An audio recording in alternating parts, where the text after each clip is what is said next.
So with no summer camps, kids at home, all that pent-up energy, parents might start to feel a little bit frazzled over this summer break, but there is help for that. Absolutely. WGTS 91.9. I'm Claude. She's Becky. We're in for Johnny and Stacy this week. It's 4:11. And yeah, we've got our friend Sarah Hamaker here with us. She's going to help you out, parents. She's a certified parenting coach and author of the book Ending Sibling Rivalry, Moving Your Kids from War to Peace. Also the book Hired at Home.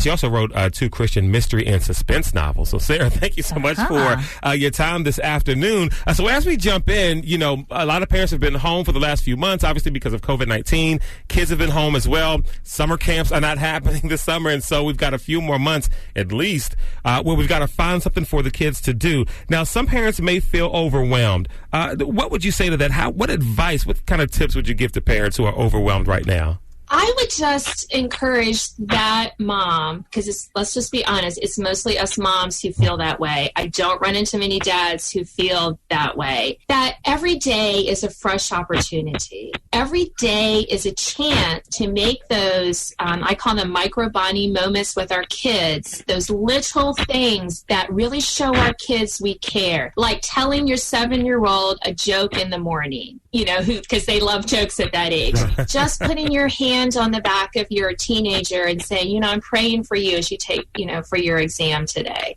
Just those little moments that take 30 seconds. We feel like we're so busy, and even today with the kids home, we're trying to work. Some of us are trying to find work. It can seem so overwhelming, and we think, oh, we don't have time for the big gestures, but we still have time for those little touch points that really make a difference. These are the things our kids will remember. So we're going to have more with Sarah Hamaker, our friend and certified parenting coach, coming up this hour.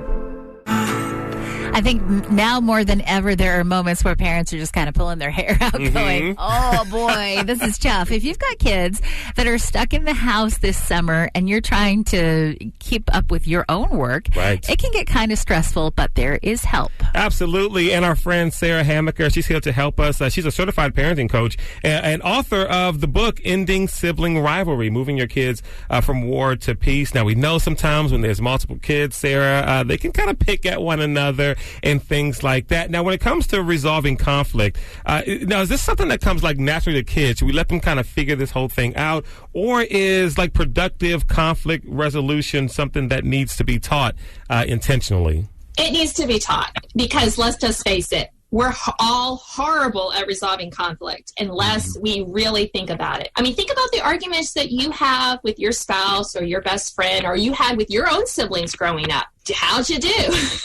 Most of us do pretty awful at those things. So to expect our children to intuitively know how to resolve conflict, and not just ending the fight, but how to do it in a way that doesn't cause lasting damage. There are so many adults walking around who have the hurt of their childhood problem, and some of it stems from arguments and unresolved conflict with their siblings. And as parents, one of the things that we can give our children is how to solve their conflict in a way that gives them a chance to have that healing in childhood rather than waiting until they're adults. It's Sarah Hamaker. She's a certified parent coach and author of the book Ending Sibling Rivalry. And coming up in 2 songs, she's going to share some of the tips that works in her house. All right, here's Toby Mac. Love Broke Through on WGTS 91.9. Good afternoon. It's 4:35.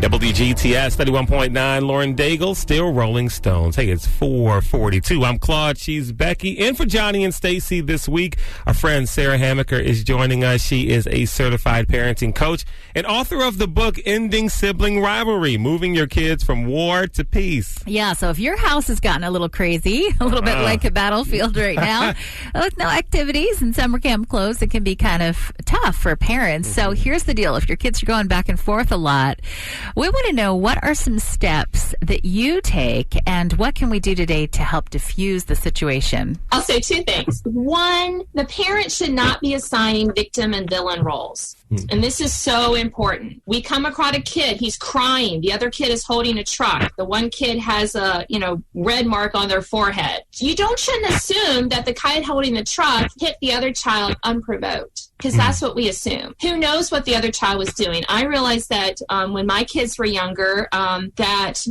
one of my children was pinching the other one, and I would only see the reaction of the one who was being pinched. And so I realized that I was putting them in assigned roles, right? I was trying to, and I thought, this is not working. This is not healthy, because kids will naturally latch onto that. They all want to be the victim. You have to be very careful.